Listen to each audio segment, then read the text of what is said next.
Assalamualaikum warahmatullahi wabarakatuh. Saya Umrul Laskia dengan NIM 1807030003. Pada kesempatan kali ini, video yang saya buat bertujuan untuk memenuhi tugas yang diberikan oleh Pak Ilham Zulfahmi, MSI, dalam mata kuliah Ekologi Perairan. Pada kesempatan kali ini, saya akan menjelaskan tentang river continuum concept. Apa sih itu river? River itu artinya sungai. Sungai itu adalah jaringan alur-alur pada permukaan bumi yang terbentuk secara alamiah, mulai dari bentuk kecil di bagian hulu sampai yang besar itu ada di bagian hilir. Kemudian ada beberapa tipe sungai berdasarkan jumlah airnya. Itu ada yang pertama itu sungai permanen. Kalau sungai permanen itu kapasitas airnya itu sepanjang tahun relatif tetap, airnya stabil. Contohnya itu Sungai Kapuas, dan banyak sungai-sungai yang airnya tetap lainnya. Yang kedua itu ada sungai periodik. Sungai periodik itu adalah sungai yang pada musim hujan airnya itu banyak, sedangkan pada musim kemarau airnya relatif sedikit. Contohnya itu Sungai Opak yang ada di Jawa Tengah. Dan banyak juga sungai periodik yang lainnya. Yang ketiga itu ada tipe sungai intermittent atau sungai episodik.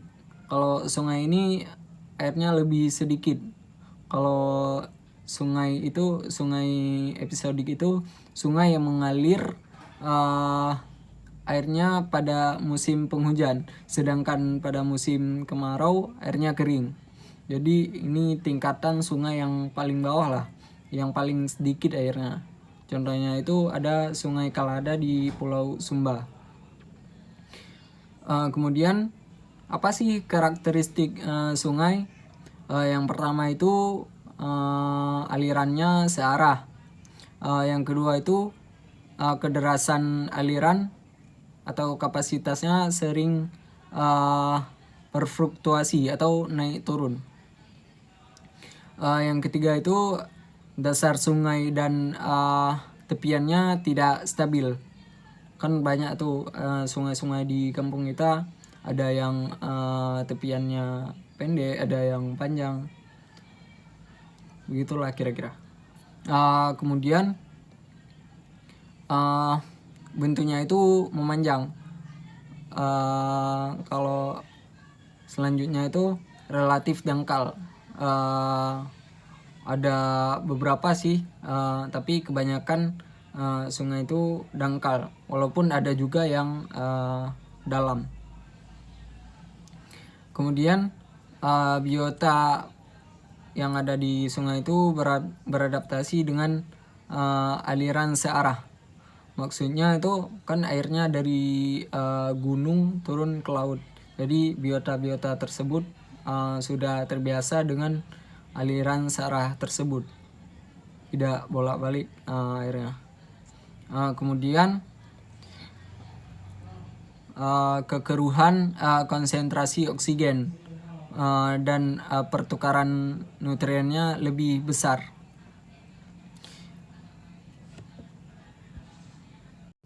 Kemudian diagram konseptual kontinum sungai. Koneksi dari habitat hulu ke hilir mengontrol aliran energi dan karbon dari ekosistem fluktual serta spesies organisme akuatik. Kontribusi awal energi untuk aliran hulu adalah daun dan bahan organik partikulat kasar atau CPOM dari tanaman riparian. Sebagian besar ikan di hulu sungai itu membutuhkan air yang sejuk dan beroksigen dengan baik. Kemudian the river continuum concept. Kekuatan fisik berubah secara bertahap itu di sepanjang sungai dapat berubah. yang meliputi ketinggian, kemiringan, suhu dan nutrisi, lebar, kecepatan, kedalaman, kekeruhan dan sedimen dan lain-lain. Kemudian jenis bahan organiknya itu ada beberapa macam, ada CPOM, FPOM, unbrafine, DOM. Kemudian itu kelompok-kelompok tropik organisme komunitas sungai itu ada yang autotrof, mikroorganisme, grazer, kolektor atau pengumpul, dan juga pemangsa atau predator. Sekian yang dapat saya sampaikan, lebih dan kurang saya mohon maaf. Assalamualaikum warahmatullahi wabarakatuh.